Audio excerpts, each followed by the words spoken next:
చావంటే భయపడ్డానికి అల్లా టప్ప గల్లీలో తిరిగే గూండా నా కొడుకుని అనుకున్నారా? నాయక్, మురళీ నాయక్.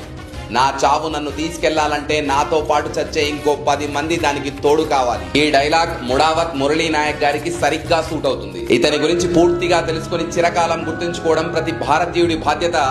అందుకే మీకు తెలిసిన ప్రతి ఒక్కరికి వీడియో షేర్ చేయండి. ముడావత్ మురళీ నాయక్ గారు 2022లో అగ్నివీర్ రిక్రూట్మెంట్ లో సెలెక్ట్ అయిన ఇతని వయస్సు 25 సంవత్సరాలు. ఇతను శ్రీరామ్ నాయక్ జ్యోతి గారులకి ఒక్కగానొక్క కొడుకు. ఇతని సత్యసాయి జిల్లా గోరెంట్ల మండలం గడ్డం తాండా పంచాయతీలోని ఒక చిన్న తాండా. శ్రీరామ్ గారు వ్యవసాయం చేస్తూ వాళ్ళమ్మ జ్యోతి గారు కూలి పనులు చేస్తూ తమ కొడుకుని చదివించారు. అగ్నివీర్ కి సెలెక్ట్ అయినప్పుడు నువ్వు మాకు ఒక్కగానొక్క కొడుకువి, ఆర్మీలో చేరవుతున్నాయన అని చెప్తే ఒక్క రోజైనా ఆర్మీలో పని చేయాలనుందని చెప్పి తన తల్లిదండ్రుల్ని ఒప్పించారు. మే 8న ఆపరేషన్ సింధూర్ లో భాగంగా జమ్మూ కాశ్మీర్ లో ఎల్ఓసి దగ్గర విధుల్లో చేరారు మురళీ నాయక్. మే 8న అర్ధరాత్రి 12 గంటలకు జమ్మూ కాశ్మీర్ లోని ఎల్ఓసి వద్ద పాక్ ఆర్మీ కాల్పులు మొదలెట్టింది. దాన్ని తిప్పి కొట్టేందుకు మన ఇండియన్ ఆర్మీ కూడా కాల్పులు ప్రారంభించింది. ఈ కాల్పుల్లో మురళీ చేతుల్లో శత్రు సైన్యంలోని 14 మంది పాక్ ఆర్మీ వాళ్ళు చనిపోయారు. అంతా అయిపోయిందని గర్వంతో దేశం మీసం మెలేసి వస్తుండగా వెనక నుంచి దాడి చేసి మురళీపై పాక్ ఆర్మీ కాల్పులు జరిపింది.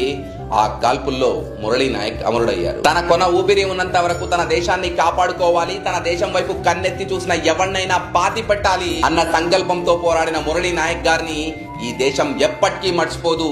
జోహార్ మురళీ నాయక్ గారు, జోహార్.